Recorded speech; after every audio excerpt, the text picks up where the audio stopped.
ঘুম থেকে উঠে এত সুন্দর মনোরম দৃশ্য দেখতে মনটা সত্যিই ভরে গেল। তো আজকে আমাদের দার্জিলিং ম্যাল থেকে সাইট সিইং যাওয়ার ছিল, তো তারই উদ্দেশ্যে আমরা বেরোলাম। তো চলুন কীরকম কী ঘুরলাম না ঘুরলাম সেটা আপনাদের সাথে শেয়ার করছি। হ্যালো গাইস, ওয়েলকাম টু আরেকটা নতুন ব্লগে সবাইকে স্বাগত। আর এই মুহূর্তে আমরা চলে এসেছি ম্যালের কাছে, যেখানে ম্যাল থেকে আমরা যাবো সাইট সিইং। আর গাড়ি দাঁড়িয়েছে ভানুভবনের কাছে। সকাল 9টা, ম্যালের দৃশ্যটা কিছুটা এরকম।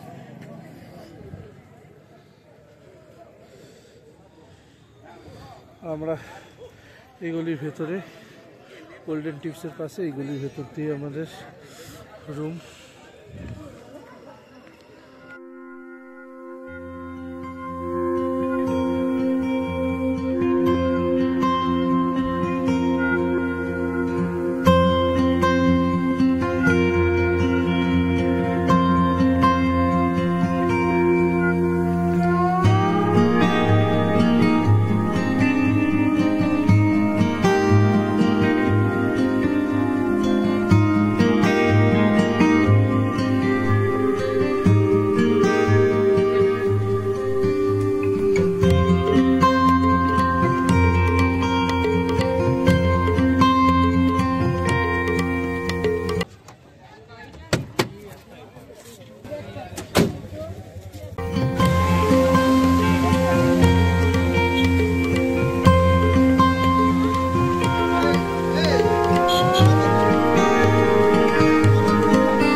এই মুহূর্তে আমরা রয়েছি চুন্নু সামার ফলসে।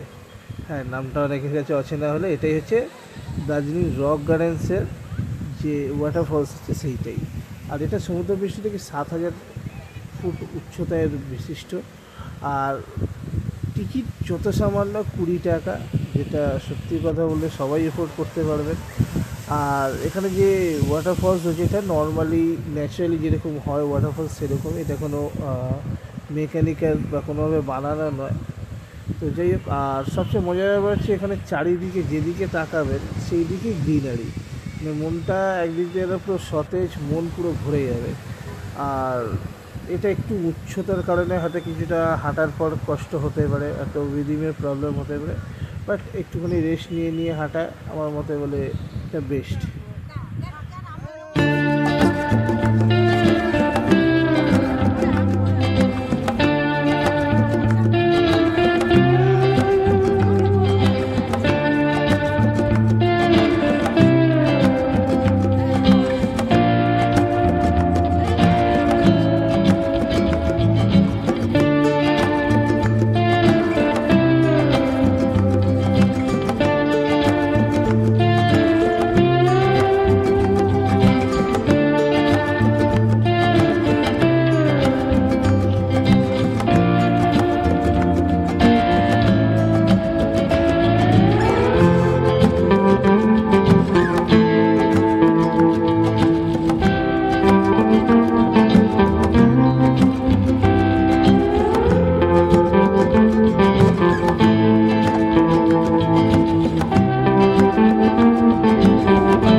এই মুহূর্তে আমরা চলে এসেছি আমাদের second destination Batasia loop war মেমোরিয়ালের কাছে, যেটি সমুদ্রপৃষ্ঠ থেকে 7,382 ফুট উচ্চতায় রয়েছে। আর এটি দার্জিলিংয়ের ওয়ান অফ দ্য মোস্ট একটা আইকনিক জায়গা, কারণ হচ্ছে এখান থেকে কাঞ্চনজঙ্ঘা দেখা যায়। সবচেয়ে বড়ো কথা, এখানে টয় ট্রেনের যে জয় রাইড আছে সেটা এখানে কিছুক্ষণ স্টে করে। আর চারিদিকে বেশ জমজমাট, আর এখানে আপনারা ফটো তুলতে পারেন। এছাড়া বাইনোকুলার দিয়ে আপনারা কাঞ্চনজঙ্ঘা বা বিভিন্ন পর্বতমালা দর্শন করতে পারেন, সেটা এইখান থেকে যদি আকাশ পরিষ্কার থাকে সেই ক্ষেত্রে। আর আরও একটা গর্বের বিষয়, যেটা হচ্ছে ওয়ার্ল্ড হেরিটেজ ইউনেস্কো দ্বারা স্বীকৃতি পেয়েছে আমাদের এই দার্জিলিং টয় ট্রেনটা। তো যাই হোক, এটা হয়তো অনেকে জানেন বা অনেকে জানেন না, আমি এটা শেয়ার করে দিলাম আপনাদের সাথে। আর জয় রাইডে এখানে আপনারা আসতেই পারেন, যেখানে আপনার টিকিট অনেক আগে থেকে কেটে নিতে হবে। আমাদের কাছে টিকিট কাটার ছিল না, তাই আমরা যাই হোক টয় ট্রেন রাইডটা করতে পারিনি, এটাই আমার কাছে unfortunately. But definitely next time গেলে প্ল্যান সেরকমভাবেই করে যাওয়া হবে। মোটামুটি মজাই লেগেছে। এখানে দু রকমই ইঞ্জিন চলে, স্ট্রিম ইঞ্জিন আর ডিজেল ইঞ্জিন।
টয় ট্রেনের ভেতরটা কিছুটা এরকম লাগে, যেখানে আপনার চারিদিকে ভিজিবল দেখা যায়, স্বচ্ছ কাঁচ দিয়ে চারদিকটা করা। আর যেদিকটা আপনি যেখানেই বসুন না কেন আপনি খুব সুন্দর প্রাকৃতিক পরিবেশটা উপভোগ করতে পারবেন। যাই হোক, ভালো লাগলো, চাপলে আরও বেশি ভালো লাগতে পারতো। আর এখানেই বাইনোকুলার রয়েছে, এখান থেকে আপনারা কাঞ্চনজঙ্ঘা দেখতে পারবেন বা বিভিন্ন পর্বতমালা, সেগুলো আপনারা দেখতে পারবেন, দূরের জিনিসগুলো।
বৃষ্টির কারণে আমাদেরকে ফিরে আসতে হলো হোটেলের মধ্যে। আর আমাদের একটু বৃষ্টি কমে সন্ধ্যেবেলা আপনাদের সাথে দেখা হবে। A few moments later. তো এই মুহূর্তে আমরা যাচ্ছি মহাকাল মার্কেটের উদ্দেশ্যে। আর এখন টেম্পারেচার রয়েছে 18 থেকে 19। যাই হোক, আর তার মধ্যে বৃষ্টি হয়েছে। ওয়েদার এখানে মোটামুটি দেখে বুঝতেই পারছো, প্রচণ্ড এনজয় করছি গরমের এই তপ্ত কলকাতা হাওড়া ছেড়ে। তো ফাইনালি দার্জিলিং। হয়তো আমি আমার ভাষায় প্রকাশ করতে পারবো না এত সুন্দর ওয়েদারটা। আর জাস্ট এখানে মেঘগুলো সরে সরে যাচ্ছে। এই মুহূর্তে আমি রয়েছি মহাকাল মার্কেটের ভেতরে, আর পেছনে রয়েছে গোর্খাল্যান্ড যে এদের অডিটোরিয়াম আছে সেইটা।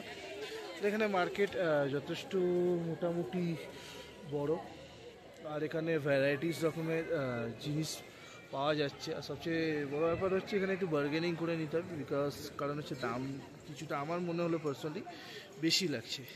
তো যাই হোক, এনজয় করছি, আর তোমরা ভিউটা এনজয় করো।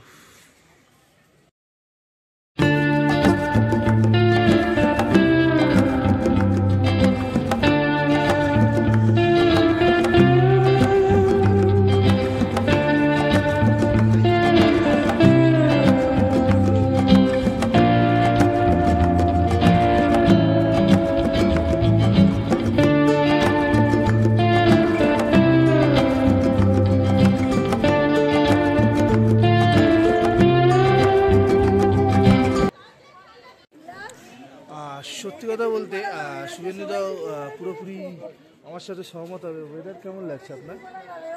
ওয়েদার খুবই ভালো, বেশ এখন ঠান্ডা ঠান্ডা একটা ওয়েদার, এতক্ষণ সেটা ছিল না, এইবার এখন ঠান্ডা ঠান্ডা একটা ওয়েদার তৈরি হচ্ছে। যত রাত্রির যাবে ঠান্ডাটা বাড়বে, জমিয়ে খাওয়া দাওয়া করে জমিয়ে ঘুম দেওয়া যাবে, এই হচ্ছে।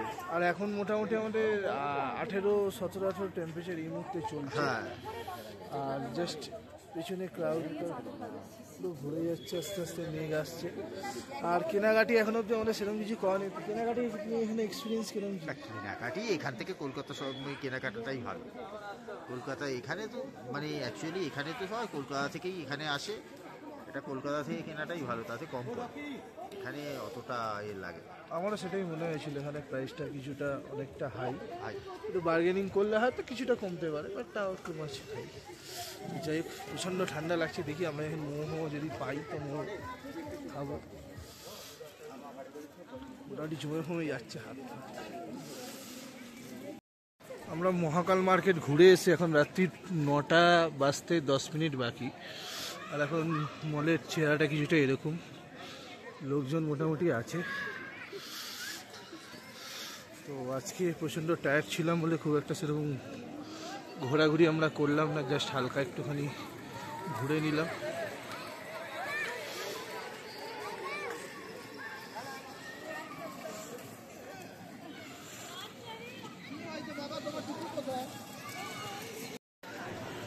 যত রাত বাড়ছে ঠান্ডা বাড়তেই থাকছে। তোমার কেমন লাগছে? খুব ভালো লাগছে, মজা পেয়েছো? যাই হোক, প্রচণ্ড যত রাত বাড়ছে ঠান্ডা।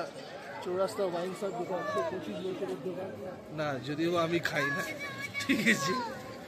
আর সকালে বৃষ্টি, সাথে বিকালেও বৃষ্টি, আর বুঝতেই পারছো ঠান্ডা পুরো জমে একদম পুরো ক্ষীর।